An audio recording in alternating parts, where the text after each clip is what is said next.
December 24th, 1857, Christmas Eve, Savannah, Georgia.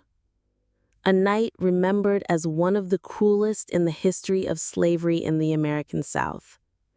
Phyllis, her name, carried a firewood axe and a memory too deep to forgive, and she changed the fate of the Chamberlain family, among the richest and most violent landowners in the region.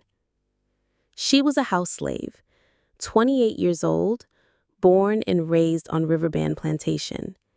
She had been trained to serve at the table, to keep quiet when abused, and to smile even while hurting inside. But on that Christmas Eve, Phyllis did not serve. She did not keep quiet.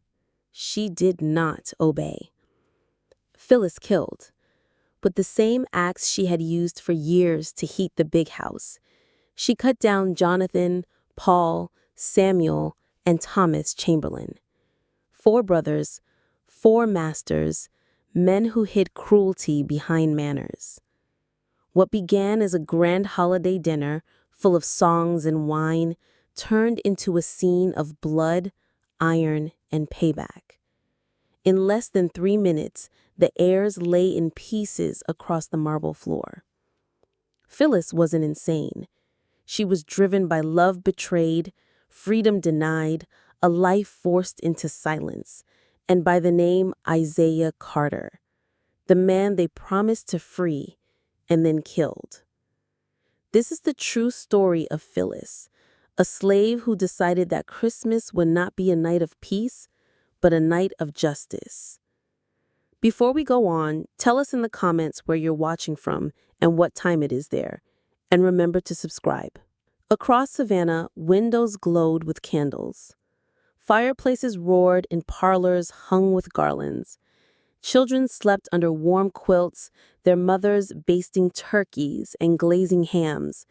It was Christmas Eve, 1857, a night of hymns, full tables, polished shoes, and fine silver. But at Riverbend Plantation, the air was different. Cold pushed through the wooden walls like teeth. The smell wasn't roasted meat. It was sweat and damp cotton. The only fire burned low in the slave quarters, too small to warm bodies, just bright enough to watch rats cross the floor. No songs, no laughter, only coughs, chains, and wind slipping under the doors. Phyllis sat near the small fire. Her dress was stiff with ash and lye. She looked like any house slave, apron tied, head down, back straight. But her eyes didn't blink. She watched the flames while seeing someone else, Isaiah. His face did not leave her. His laugh, once bright, now sounded like a drumbeat under the ground. She heard his last words, "Wait for me." He never returned. They sold him 2 counties west to a man known for a quick temper and a whip. In the second week, he tried to escape. They broke both his legs while others were forced to watch, then left him in the heat until he died. When the news came back, Phyllis did not cry. She cooked. She scrubbed floors. She pressed the Chamberlain brothers' coats, and something inside her changed forever. To them, she had never been a person. Now, she felt herself going still in a way she could use. Earlier that evening, she chopped firewood behind the kitchen. The axe handle was rough, with splinters from years of work. She tested its weight again. Swing, breathe, swing, listen. She wasn't thinking about kindling. Inside the big house, the Chamberlain brothers drank and celebrated. 4 pale, tall men smelling of rum and perfume. Jonathan, the eldest, fancied himself a thinker. He quoted Latin while ordering lashings. Paul II preferred little girls. Samuel III was a man of God, leading prayers before punishment. And Thomas, the youngest, had a temper so sharp He once shot at a slave for sneezing during his sermon. That night, they drank brandy and sang carols. A turkey roasted in the brick oven. Phyllis basted it with steady hands. She served, bowed, nodded, and smiled when required. She also counted the bottles. 1, 2, measuring how close they were to where she needed them to be. Back in the quarters, an old man named Elijah watched her. "You're quiet tonight, girl," he muttered. Phyllis didn't turn. "Quiet doesn't mean empty," she said. He grunted. "Christmas Eve isn't a night for spirits to wander." She finally looked at him. "That's why they do." The wind pressed at the door as if trying to hear. Behind her, tucked into a bundle of kindling, the axe lay clean and heavy. Tomorrow the newspapers would call it savagery. The courts would call it madness. But tonight, it would be justice, with a handle. While Savannah celebrated the birth remembered in Bethlehem, Phyllis prepared a different kind of birth, the return of a woman who remembered everything. At midnight, one by one, the lights on the plantation would go out. Before the steel and the silence came a promise. Soft, sweet, sticky, and false. Phyllis remembered when Isaiah first arrived at Riverbend. He walked with straight shoulders, rare among men trained from childhood to bend. His eyes were clear, not rebellious, but not broken. He carried himself in a way that made others stand a little taller without knowing why. He wasn't born entirely in chains. His mother had once been free, until a paper turned freedom into a lie and blood into property. At first, Isaiah was sent to the fields. He worked hard without complaint. By the 3rd week, he helped break horses. By the 5th, the overseer called him boy with less venom, not out of kindness, but because he saw a use. By the 2nd month, Isaiah met Phyllis behind the smokehouse at night, where only stars could hear. He talked about Ohio, about clean air and mornings without orders. He said he would save and somehow buy their freedom. Phyllis spoke little. She listened. Each time he touched her hand, something buried inside her started to stir. One evening, Jonathan Chamberlain called Phyllis into the parlor. The fire was lit, curtains drawn, cherry tobacco in the air. He poured port and studied her with the same look he used on horses. He said, "I've seen how you and Isaiah look at each other." She stayed silent. He asked, "You want to be free? Work hard through Christmas, keep your head down, make the house shine, and come spring," he smiled, "maybe I'll write the papers." He didn't mention Isaiah again, but the meaning was clear. The chance of freedom for both. That night, Phyllis told Isaiah nothing. She pressed her forehead to his chest and held on until the lanterns died. For the first time in years, she let herself picture yellow dresses and laughter. She let herself believe. 2 weeks later, Isaiah was gone. Sold overnight. No warning, no goodbye.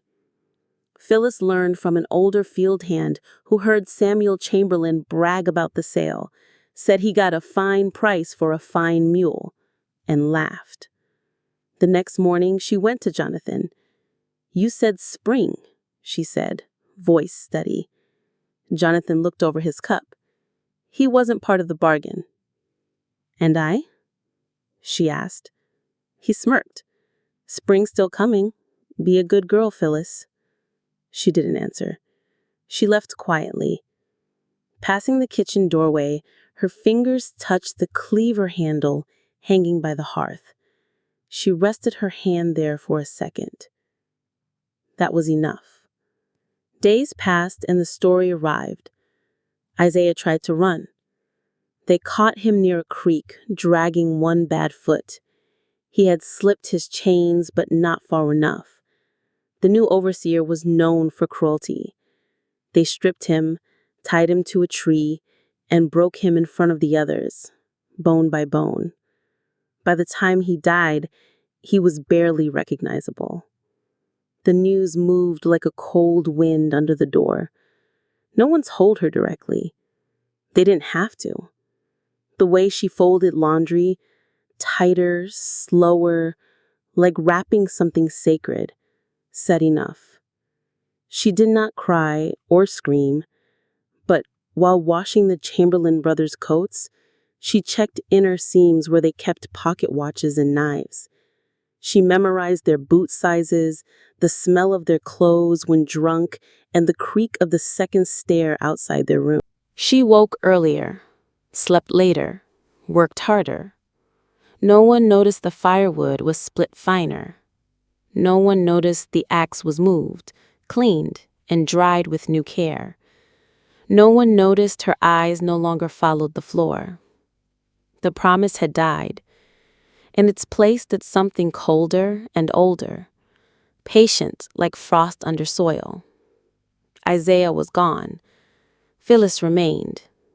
She watched and waited. And the axe no longer belonged to the firewood. It was simply a tool, heavy, worn smooth by years of calloused hands. Phyllis had used that axe for 7 winters, splitting logs, chopping fat wood, feeding the kitchen hearth that warmed the meals of men who fed on her silence. That morning, with frost on dead grass and the Christmas sun over the pines, she lifted it, as if it meant more than wood and iron. She tested the grip, balanced it with one hand, swung once, and listened. The sound wasn't labor. It was a warning inside her. The yard behind the kitchen was still. Most others were inside, preparing pies, plucking poultry, setting tables, and arranging garlands under the stern eyes of the Chamberlain wives. Frost clung to the ground. Each breath made a ghost in the air. Phyllis stood alone. She swung again. A log cracked cleanly down the middle. Efficient. No wasted motion. It looked ordinary, a servant at a chore. But there was a stillness between her movements, as if she were listening and remembering. Each blow felt like a heartbeat counting backward. One for every lie. One for every scar on Isaiah. One for each of the 4 men who would die before dawn. Later that morning, she returned to the house. Her apron was clean, eyes lowered, hands folded like a hymn. To the Chamberlains, she was still the quiet one, the obedient house girl who never raised her voice. Jonathan sat polishing his boots. Samuel hummed a hymn at the piano, sipping whiskey. Paul watched the younger house girls like a hunter. Thomas had not come down yet. Phyllis moved among them like air. She stacked firewood beside the hearth, lit candles, dusted the portrait of their father. A name stamped on deeds, slave ledgers, and gravestones. The Chamberlains were his legacy, proud, cruel, sure of their safety. None of them noticed her hand pause on the mantel, her fingers trace the fire iron rack, or the way her eyes lingered on the large key ring near the back door. At midday, she returned to the quarters, not to rest. She hadn't rested in years, but to gather what no one else would think about. A rag soaked in lard to quiet squeaking hinges, a spare apron to wrap the axe, a threadbare shawl that smelled of smoke and bone dust. She hid everything behind stacked crates near the smokehouse, covered by salted rags and fish barrels. She walked slowly, not to avoid being seen, but to remember every step before her life changed its rhythm. Toward sunset, the brothers gathered in the great room. They laughed, drank brandy, and warmed themselves by the fire. Roasted ducks scented the house. A string trio, slaves borrowed from a neighbor, played quietly in the corner. Glasses clinked. Boots pounded the floor. They celebrated because they believed they could not be touched. No one had ever shown them otherwise. But the air carried something else. Memory. Thick and rising. The axe remembered, and so did she. Tomorrow, the walls would be stained. Tonight, they were still clean. Phyllis moved with calm steps, and with each step, the weight of the wrapped axe near the smokehouse pulled the future closer, inch by inch, beat by beat. It wasn't just a tool anymore. It was a word she hadn't spoken yet. Soon the axe would speak for her. They wore their cruelty like fine coats, tailored and polished, passed down from their father, Colonel William Chamberlain, known across Georgia not for justice, but for turning people into property efficiently. When he died, he left a brick house, 400 acres of cane and cotton, and a legacy of blood dressed as wealth. Each brother learned a different lesson from him, carried it in his own way, and each would soon pay. Jonathan was the eldest, 42. The thinker, who quoted scripture and Shakespeare while ordering punishment. He believed in order, not mercy. A system with him at the top and everyone else nailed beneath. He took pride in calm commands that broke people without raising his voice. He once had a field hand whipped for stealing time. The man had paused too long to wipe his brow. Phyllis served him the longest, listening as he dismissed abolition like distant noise. He offered her the lie, the sweet promise of freedom. He sounded calm that day, as if he believed himself. Paul came next, 38. Slick, always smiling, always watching. He rarely raised a hand, not from kindness, but because his desires did not require bruises on the outside. He liked girls young and frightened. He told them it was favor, better to be chosen than ignored. Phyllis kept away from Paul when she could, but she saw the aftermath in the kitchen. Girls too quiet. Bloody rags hidden behind the stove. She remembered a child named Elsie, 11, who vanished within weeks, said to be sent north, though no wagon came. Samuel III, 35, was the preacher. He wore a cross like armor and used a Bible like a weapon. Every Sunday he read, while slaves stood in the dirt, heads down, listening to sermons about obedience and divine order. God made us masters, he would say, to teach the rest their place. His real scripture was pain. He called punishment purification. He kept a ledger of offenses, names, dates, infractions, lashes, neat and tidy, accounting for human suffering. He tied Isaiah to the post the night before Isaiah was sold. Phyllis didn't witness it. She heard it. Each crack stayed with her. Thomas, the youngest, 28, didn't hide behind faith or charm. He was pure temper, boots and bourbon. He beat men for coughing. He punched horses in the face. He once fired at a slave child for crying during a card game, missed the head, and shattered her arm. Thomas didn't care about legacy. He believed in fear. He carried a pistol everywhere, even to church. He once shot at a brother during a drunken fight and laughed when he missed. Phyllis knew Thomas would be the hardest, not to kill, but to control, because men like him lunged before they thought. That night, all four sat in the parlor, full of wine and duck, bragging about profits, new shipments, and what price certain slaves would bring in spring.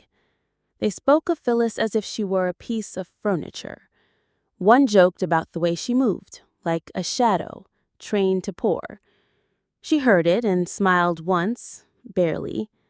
She served each man his favorite cut, refilled drinks, noted who was already slurring, then stepped into a darker hallway where the lamplight was thin. A door closed down the corridor, wind hummed beyond the pines, the fire snapped. Phyllis began to count the minutes until midnight. 4 men, 4 debts, 1 axe resting near the smokehouse. After Isaiah, she never prayed again. The last time she whispered to the sky, his body was still warm in her arms, days before they took him. Since then, her lips stayed shut, not because faith was gone, but because prayers had saved no one. Not her mother, not the baby she lost in the winter of '52, not Isaiah. What she did now wasn't prayer. It was remembrance, names, dates, faces spoken only to herself. Phyllis sat on a low stool near the back pantry, apron clean, hands folded on her knees, waiting like someone ready to be called. The room behind her swelled with drunken laughter and the shuffle of boots. It would be soon. The wine had done its work. The fire was low. Outside, wind moved across cane fields, brushing the tall blades. She closed her eyes and named them. Elsie, Isaiah, Mama, Binta, Moses, Hector, Grace. One name for each step she would take, one for each swing, each name a weight, each a drung in her chest. She was not alone anymore. She rose slowly. The kitchen clock clicked toward midnight. Most people were asleep in the quarters or curled in corners, too afraid to stir. No one questioned her movements. She had become predictable. She crossed the servant halls with steady steps. Candle flames flickered as she passed. Outside, she reached behind barrels to the hidden gap she had prepared. Her hands found the cloth bundle. She unwrapped it. The axe shone in the moonlight, not polished, but sharp, an edge formed by time and fury. She tested the weight. Her arms did not shake. They remembered. Inside the house, the brothers had drifted. Jonathan settled in his office, thumbing ledgers. Paul slipped upstairs with a girl too young to understand. Samuel passed out near the fireplace with the glass still in his hand. Thomas roamed the hall, pistol loose at his belt. They were spread out. Good. Phyllis had planned for that, not on paper, but in bone and silence.